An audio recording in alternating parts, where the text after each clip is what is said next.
Hallo und herzlich willkommen bei Joe's Chaos Werkbank. Heute Teil 4 der Opinel Neckknife Reihe. Das sind die Darsteller der ersten 3 Teile. Die werde ich euch hier oben nacheinander verlinken. Weiterhin befinden die sich auch im Abspann und in der Videobeschreibung.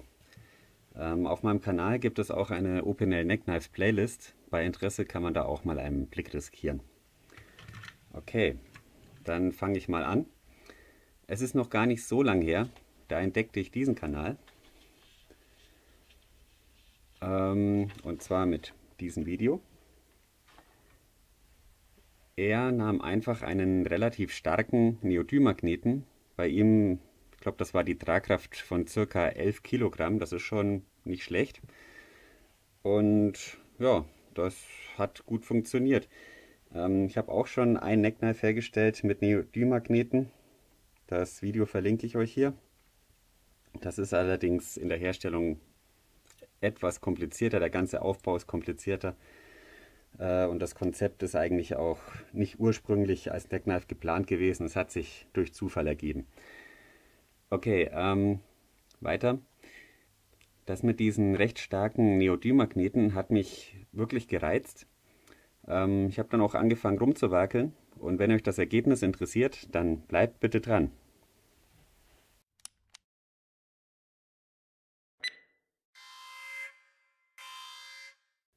Bevor es losgeht, möchte ich eine Warnung aussprechen. In diesem Video wird mit relativ starken Magneten gearbeitet. Ihr solltet euch darüber im Klaren sein, dass man beim Umgang mit Magneten einiges beachten muss. Es befindet sich ein Link zu den Sicherheitshinweisen für den Umgang mit Magneten in der Videobeschreibung. Bitte lest euch das unbedingt durch. Ein paar kurze Hinweise gebe ich euch. Haltet Magnete wegen der Gefahr des Verschluckens unbedingt von Kindern fern. Träger eines Herzschrittmachers verweise ich explizit auf die Sicherheitshinweise. Denkt daran, dass starke Magnete Automatik, Handaufzug, aber auch Quarzuhren nachhaltig schädigen können. Das gleiche gilt für manche Speichermedien wie Tonbänder, ältere Festplatten etc. Hütet euch vor Quetschungen und bedenkt, dass starke Magnete bei einer unkontrollierten Kollision zersplittern können. Die können richtig explodieren. Also bitte Schutzbrille und Handschuhe tragen. Und los geht's. Ich habe mir dieses Teil hier gebaut. Funktioniert sehr gut. Das ist dem in dem Video sehr ähnlich. Das ist jetzt für 6er und 7er Opinels. Ja, also die Haltekraft ist wirklich gut. Ich habe halt einen etwas schwächeren Magneten gewählt. Meiner hat nur 15 mm Durchmesser und trägt auch nur ungefähr 5,5 Kilo, wie man vorhin gesehen hat. Gebaut habe ich mir das Ganze aus einem Stuhlbein. Ich habe ca. 6 cm abgesägt, mit einem Forstnerbohrer ein Loch gebohrt, das sind so etwa 20 mm Durchmesser. Danach mit einem normalen 8 mm Holzbohrer eine leichte Vertiefung gebohrt und letztendlich die Bohrung für die Ösenschraube durchgeführt. Hier sieht man es nochmal ein bisschen genauer. Der Magnet passt mit seinen 15 mm recht gut rein, man muss also nicht so super exakt arbeiten. Jetzt noch schnitzen, raspeln und schleifen. Mit einer Drechselbank tut man sich natürlich leichter, aber ich habe keine. Und dann ist man auch schon fertig. Ich habe das Teil noch mit einem Brandmalkolben verziert. Der Schritt ist nicht notwendig, das ist absolute Geschmackssache. Dann nur noch eine Schnur dran und man ist fertig. Das war aber noch nicht alles. Diese Variante bietet einem ja sehr viele Möglichkeiten.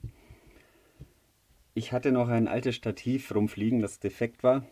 Das ist hier ein Alurohr, Innendurchmesser ca. 21 mm.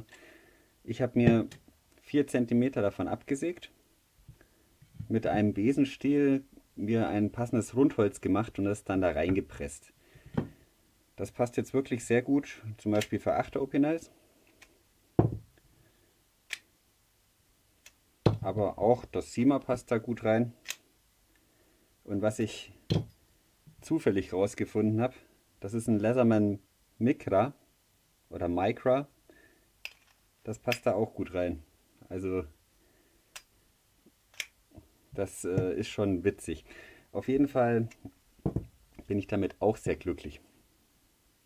Die dritte Variante, die ich mir gebastelt habe, ist aus Bambus. Bambus ist nahezu ideal für dieses Vorhaben, da man nicht viel machen muss. Der Bambus hat ja diese charakteristischen Knoten und zwischen diesen Knoten befinden sich abgeschlossene Kammern, die durch eine Art Membran getrennt sind. Also hier ist der Knoten und dann ist so eine abgeschlossene Haut. Die habe ich mir zu Nutzen gemacht. Ich habe einfach ein kleines Loch reingebohrt. Dann habe ich das noch ein bisschen mit Beilagscheiben verstärkt und mit einem angepassten Rundholz den Magneten darin fixiert. Das ist jetzt wirklich gut. Der Bambus hat halt die ideale Größe für 6er und 7er Opinels. Ja, auch das hält ganz gut. Das ist so eine Art Survival-Variante mit einem kleinen Augenzwinkern zu betrachten. Ich habe mir hier ein Stück Bambus ohne diese Knoten genommen. Oben habe ich einen Hohlraum bzw. Stauraum gelassen und der ist mit einem Korken verschlossen. Hier kann man zum Beispiel einen Feuerstahl reintun oder eine kleine Taschenlampe. Also alles, was halt so reinpasst. Oder Streichhölzer könnte man reintun oder eben so einen Faden mit einer kleinen Nadel. Ja, Büroklammer, alles, was halt so reinpasst. Auf jeden Fall ist das hier verschließbar. Die Bauweise ist folgende. Ich nahm ein Lochband, ein bisschen Kork, verschraubte den Magneten, bog das Lochband so zusammen, dass es in den Bambus passte und auf die richtige Höhe bohrte ich seitlich 2 Löcher in den Bambus. Die Löcher des Lochbandes und die vom Bambus liegen dann übereinander. Also da muss man nur noch eine Schnur durchziehen und man ist fertig. Zu guter Letzt die wohl einfachste Methode für die Neckknife-Halterung. Das sind diese 2 Teile hier. Das funktioniert sehr gut für 8er Modelle, aber natürlich auch für 7er. Und das da funktioniert ausschließlich für 6er. Rastet sehr sauber. Wie man vielleicht erkennen kann, handelt es sich hier um Verschlusskappen von Parfüm- oder Eau de Toilette-Fläschchen. Ich finde, die sind manchmal wirklich sehr schön gestaltet. Es geht auch denkbar einfach. Ihr nehmt euch die Verschlusskappe eurer Wahl, bohrt ein passendes Loch, verschraubt den Magneten und fertig. So, das war heute der 4. und vorerst letzte Teil der Opinel Neckknife-Reihe. Es ist aber eine offene Reihe. Das kann also sein, dass da nochmal was kommt. Wenn mir was einfällt, dann werde ich das auf jeden Fall aufnehmen. Das mit den Magneten empfinde ich als eine sehr gute Möglichkeit, um Neckknife-Halterungen zu bauen. Letztendlich könnte man auch solche Röhrchen vielleicht nehmen, wie man sie von den Vitamintabletten her kennt. Oder ich habe hier noch einen alten Lenker von dem Roller, den könnte man auch umfunktionieren.